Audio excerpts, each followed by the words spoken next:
We're on.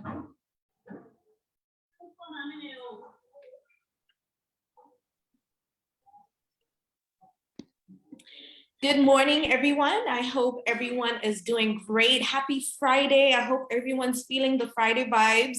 And I hope you are excited about this Friday's, I'm going to call it Fire Chat session with Patricia from SII Family Foundation and Trezor from Tumaini Letu. I hope I'm pronouncing that right. But for those who are joining us live, I hope you're excited about this Fire Chat session. I am Tikala Itaye, and I will be moderating this exciting discussion.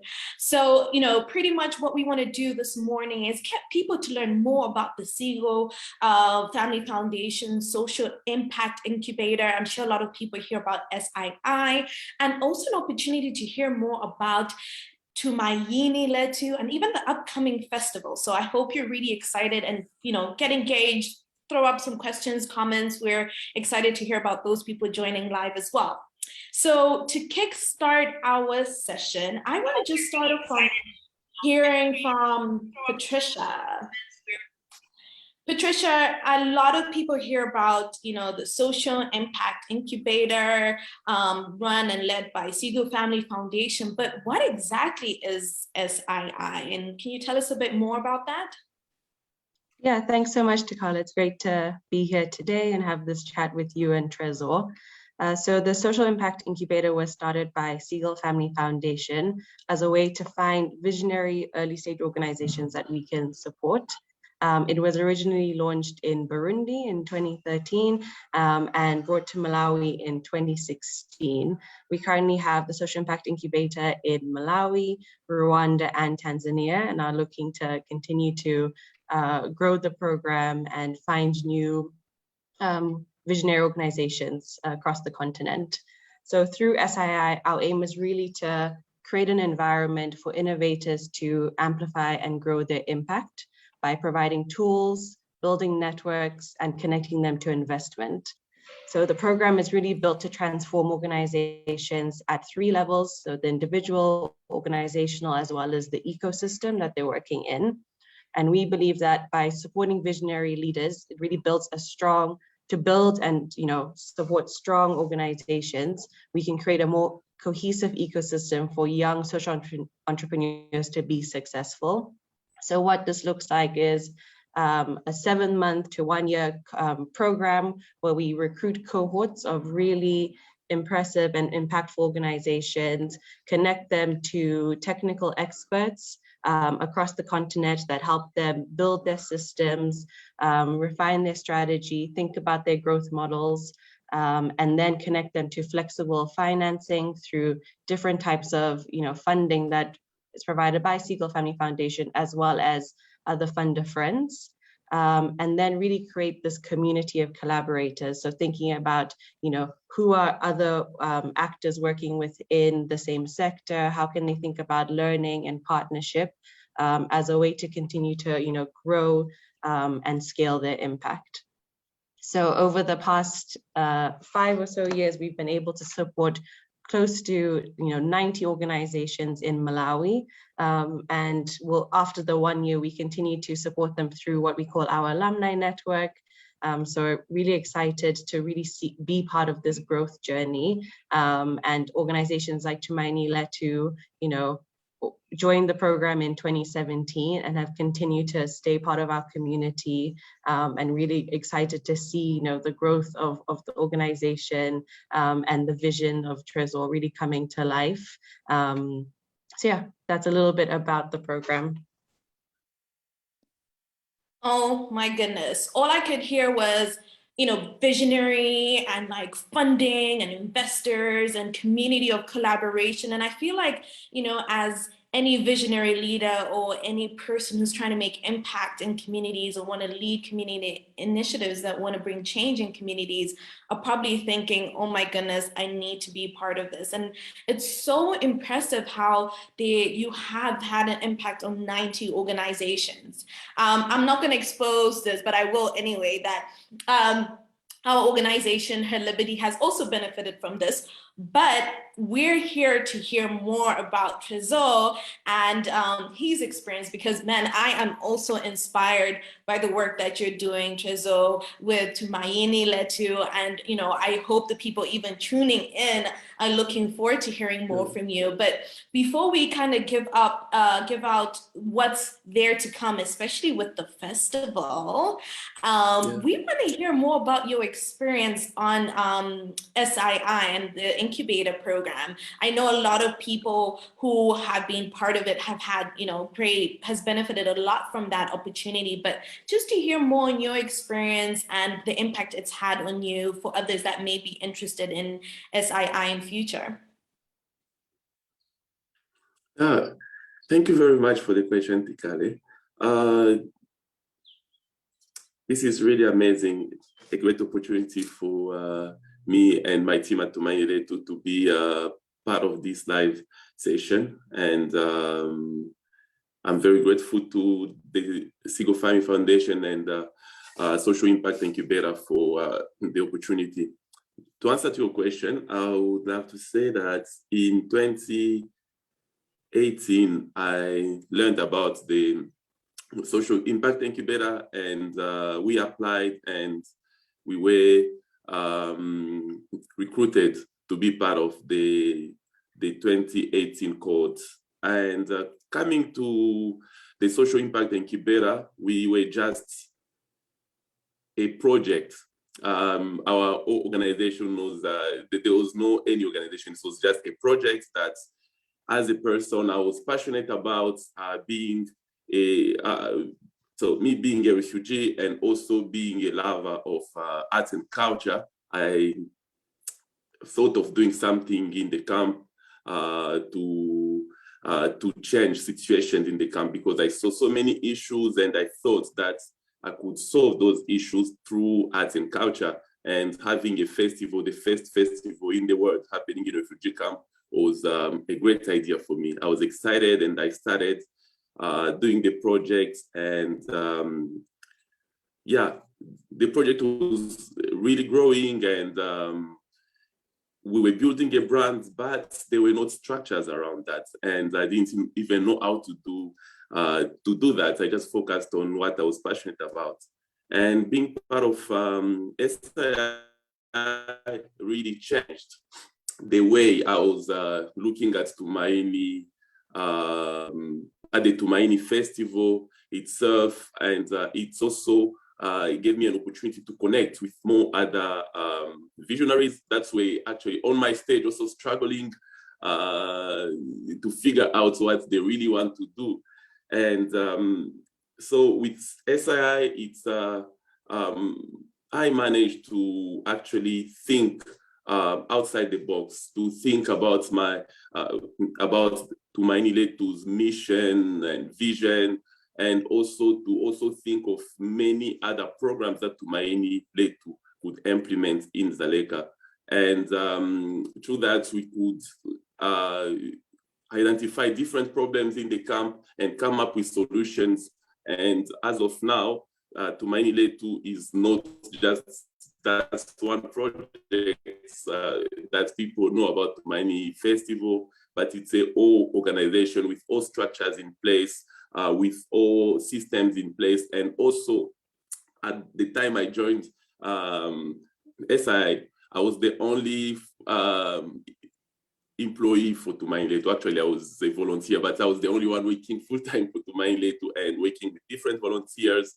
But with years, with all the things, the lessons learned from SII, we managed to grow as an organization. We managed to secure more funding as an organization, and to also grow in terms of programming, in terms of team, and also in terms of connections. So I'm very grateful for the opportunity, and also that as an alumni, I'm part of a big group of visionaries that are thinking outside the box. And every time I find myself in some situation that I don't know how to find a solution, I know who to go to try and brainstorm and come up with a solution. So yeah, that's my experience with SII. There are so many things to say, but those are the few things that I could Wow, wow, and wow. You know, Trizzle, we've met before, and every time you share your story and your journey, it's always such an inspiration. And who would have thought that, you know, something could be birthed even in the midst of like the challenges within the refugee camp. And I'm sure even many watching now are just so inspired by your courage, and even how you even started as just being that one volunteer trying to get things going to having a fully run organization with a team. So it's really, really inspiring, and just the impact that SII has had on the work that you're doing. So we have a video that's going to highlight more of your work. I'm sure, you know, we want to just learn more and see more of the work that you're doing. So we're going to be going into a video. But before we get into a video, Trezor, what does Tumaini Letu mean? Because people are curious. Yeah, hi, thank you very much. The word Tumaini means hope. And if you put it together, Tumaini Letu, it's a Swahili phrase that means our hope. So it's an organization that I thought of bringing in Zareka to bring hope to refugees, and why not to bring also hope to all the people living in the Doha districts where we are based and where we are operating. So it's all about bringing hope and yeah, bringing a smile on faces of underprivileged communities. Wow, beautiful. So, so beautiful. And I hope right now that the video we're going to play will bring hope to those watching.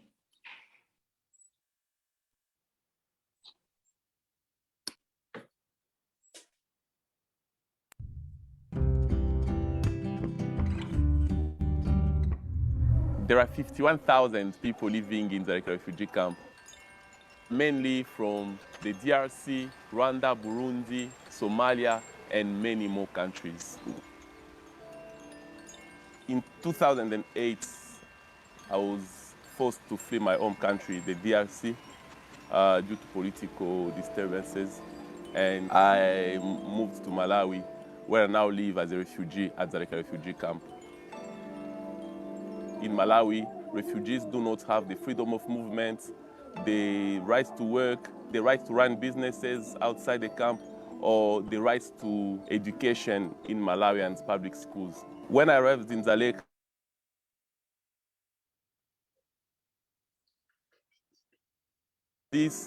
I was inspired to found Tumaini Letu.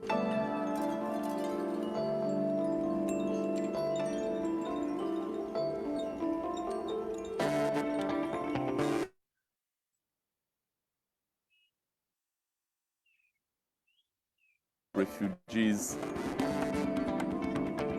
Our flagship project is the annual Tumaini Festival, which promotes peaceful coexistence, mutual understanding, and intercultural harmony between refugees and the host communities, as well as boosting the economy of the communities at Dzaleka.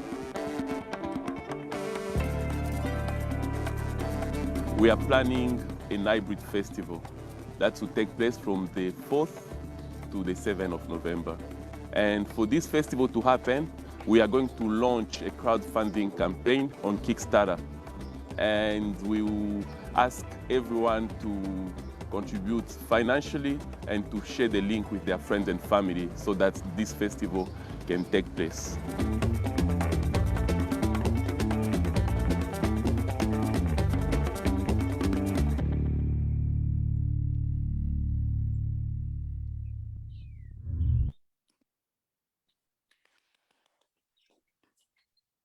You know, if we were in a room right now and everyone was sitting down, I'd be like, can everyone just stand to give you a standing applaud?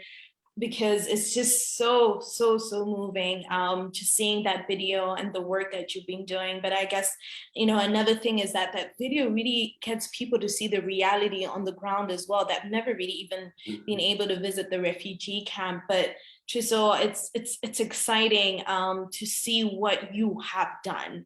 Really, really exciting and really inspiring. And just to want to learn more from you. I know there's the upcoming festival, and I can't believe you've done 6 already. I'm curious to know, and I think even those who tuned in are so curious to know more about your work. So there's going to be a festival coming up, and also crowdfunding. Please tell us a bit more about, the crowdfunding, how people can, contribute. What do you guys want to do with the upcoming funding that you're trying to raise? Maybe share a bit more around that as well. Yeah, no, thank you very much. This is the 7th time we'll be having the Tumaini Festival, and to just organize a festival like that, it's really expensive to run a festival. But what we've been doing, as other festivals in the country, they charge for entrance to the festival, and Tumaini Festival being a festival that promotes the peaceful coexistence between refugees and the host community, and also a festival that is meant to break down barriers between people. We thought that we shouldn't limit people by or stop people from coming to the festival because they cannot afford it. So we even want, because we believe that arts and culture, entertainment is part of it's a part of basic needs, and it shouldn't be only for people with money and for rich people. Everyone deserves to be given an opportunity to enjoy a festival, to enjoy high quality arts. And that's why we don't make people pay for tickets, and we want people to come in for free, but it costs us a lot to organize. So we always raise funds from different partners, but also we encourage people that love the festival and people that would love to contribute so that the festival can take place, to also take part through a crowdfunding campaign. And our crowdfunding campaign for this year is up and running, and it will be closing on Monday at 12 noon Malawi time. So if you have something, if anyone following right now has some money that they want to contribute so that the festival could take place, they can go to our Facebook page or to the Tumaini Festival website to just click and contribute something so that the festival can take place. The funds we are raising for the festival right now, just for the production cost of the festival itself, a normal festival, high quality, and everything we have to rent, when we put it together, it's already 28 million Malawi kwacha to just do an high quality festival with all those things. But what we are raising on crowdfunding is $10,000. That is like 800,000 Malawi kwacha, so that we could cover some of the costs that we didn't manage to raise funds for. So that money will go to supporting artist costs and also the volunteers cost, because this year at Tumaini, we have 500 volunteers that are coming from all over Malawi to come and be part of the Tumaini cause. And thus we value a lot our volunteers, because we want to build the movement of Malawians that are supporting the refugee cause, and having 500 young people involved, or 500 young Malawians involved in the Tumaini Festival, it's such a blessing for us. And all those people, they need to be fed, they need to have refreshments, and also we need all the logistics to support them being at Dzaleka in terms of transport and all of that. So that's money basically will go to artists, volunteers, and other costs that we have around the festival that we are not managing to raise funds from our traditional partners. Thanks, Trezor. I mean, those watching, I mean, you have to attend the festival. I'm not asking you, but I'm telling you, because at the end of the day, I mean, this is really about not only attending a festival, but really making a difference to people's lives, right? This is people's lives that are in need of this support, knowing that even if you're just contributing 1,000 kwacha, 100,000 kwacha, I hope there's someone out there even going to contribute 1 million kwacha. I mean, come on, guys. I think when you hear that the amount of work that goes into it, but I think most importantly, the impact of the lives that are involved in this festival, during the festival and even after the festival, I think it is something worth giving to. And I hope those watching and anyone else out there share it to your networks to ensure that, you know, the support that is needed is actually raised and even above what you need, Trezor. And just like on that note, and even hearing about your festival, I know you actually also have been involved in other key initiatives that have been led by Sigo Family Foundation. And I just want to just quickly touch into that, because I know people have been hearing about the Future Summit, which is this community of collaborators. Patricia, we would love to hear more about the Future Summit. I can't believe you guys were able to pull off such an amazing summit in the midst of the COVID pandemic, and would love to hear more about that. Mm-hmm. Yeah, the Future Summit was our big annual convening for this year, and something that we piloted last year as our first, virtual event, as a way to see, if people are interested in joining virtual meetings and really having a space to connect, have thought-provoking conversations. We know that everyone is, tired of Zoom meetings and all, I guess, zoomed out. But I think we still had a really positive reaction this year. We had over 3,600 people registering to really hear from, innovators on the continent around, some of the trends, what they're seeing across different sectors, and really trying to find a way that's still engaging and doesn't, feel as though it's already, these conversations have already been had. So this year was an interesting one. We experimented with a lot of on-demand and pre-recorded content. So the spotlights that, like the one that we just watched about Tumaini Letu, was the way that we thought, we could highlight the work on the ground without having to have a really long panel discussion, but it's still really impactful. People can still learn about, innovators like Trezor, and then we would add, certain call to action. So I think it was a great way to really highlight the upcoming festival and really promote the work of Tumaini Letu and a number of other organizations. I think we did about 36 or so video projects. So the teams across the different continents were, countries were really busy, but it's just our way to really bring together people. We see ourselves as, a convener of visionaries, of funders, of investors, of media. So we were really excited this year to host the Future Summit, and we're happy that Tumaini Letu are really excited to be part of it this year. Wow, and it was amazing, Patricia. I joined the summit. I was watching it online, and it was just mind blowing. I think even having to have put something together online, but still being able to bring so much learning from different parts of the region as well, and outside Malawi. So it was really, really incredible. And I'd love to hear from you, Trezor. Any three, if you could mention 3 takeaways from the Future Summit that you had. So for me, being part of this Future Summit and just seeing such an event of such a magnitude organized, so it's maybe the biggest thing I've seen online, being organized online, and with that, how can I say that, the professionalism, the energy, and the love that was put in the Future Summit was out of this planet.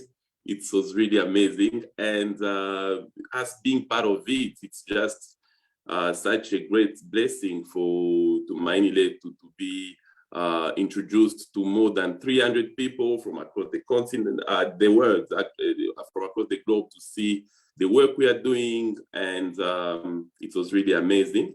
For me, the Future Summit has really opened my eyes in a sense that I even think that our work as grassroots organization is relevant. So sometimes when you do work, you think that maybe it doesn't like it's not as big as you think it is, because it's difficult for us to get funding. It's always an headache, and just to be in a space where people are discussing on giving the funding to where it's supposed to be, recognizing that us as grassroots organizations have solutions to the problems, to the big problems that the world is trying to solve.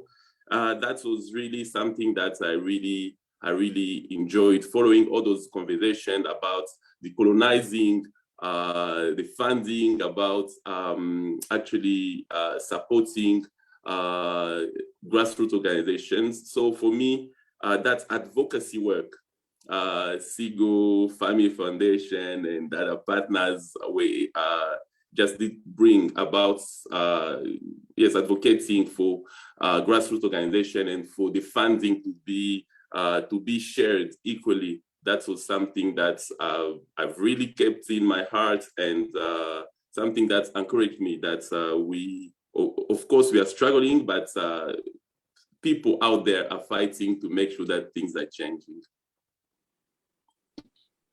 I love that. I love that last statement that you made, that, people are fighting to make sure that, change is made and the support is being provided, especially at community level. I think there's been so many conversations and still many more happening to ensure that, when it comes to donor support, and even a lot of amount that goes into programming at a national level, not to leave out the community-based interventions and leaders at a community level to be able to drive these issues at a ground level. So I really think you touched on key issues as well that the Future Summit really likes untapped, because it's not many platforms that we get to talk about decolonizing issues on donor funding. So yeah, good thing you pointed that out. So I'm just looking at the time, and man, this has been such an exciting conversation, and just to chat with Trezor and Patricia.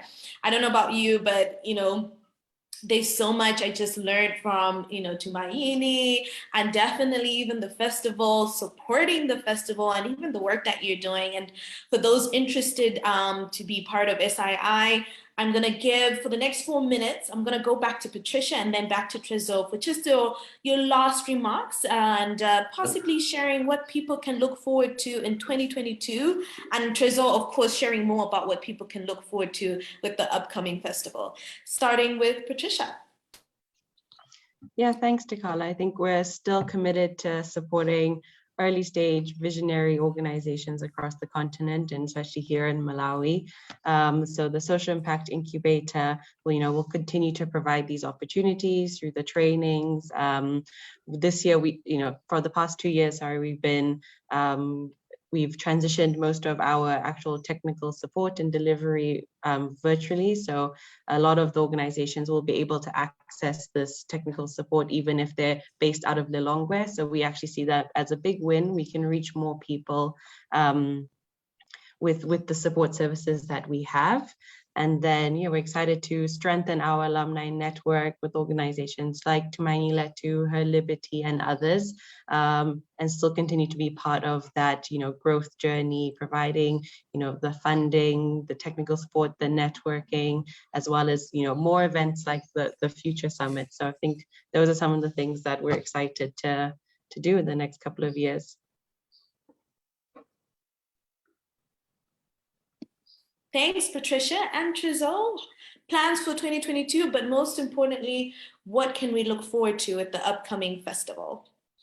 Thank you very much. For 2022, at Tumaini, it's a year of growth in so many ways. We spent the 2 past years just restructuring ourselves and strengthening our programs and systems, and we we now feel ready to start flying. So actually, 2022 will be a year where we will be flying, and a lot will be announced through our social media and our new website that will be launched very soon, so that people can learn more about our work.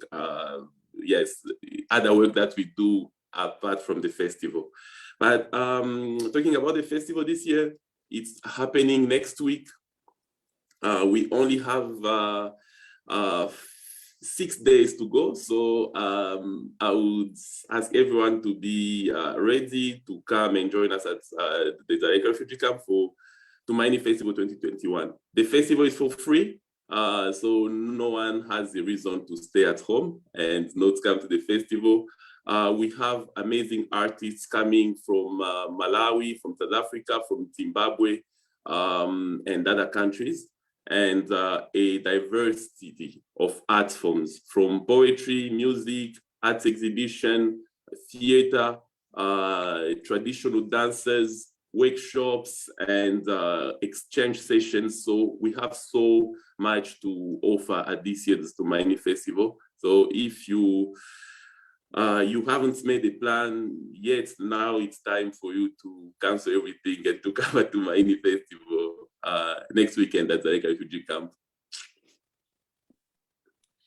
Yay! Well, I'm excited about the festival. I hope the others watching this are excited as well. So if you haven't made a plan yet, make a plan. So thank you everyone who have joined into this live session. It was really exciting. Thank you, Trezor. Thank you, Patricia. This was really a fire chat, and I'm sure we've learned so much, and definitely will be following the work that you're doing, Trezor, with Tumaini Letu. Follow their Facebook page, and also follow the SII Facebook page as well to just get more updates and hear more about what they're both doing. Thanks, everybody.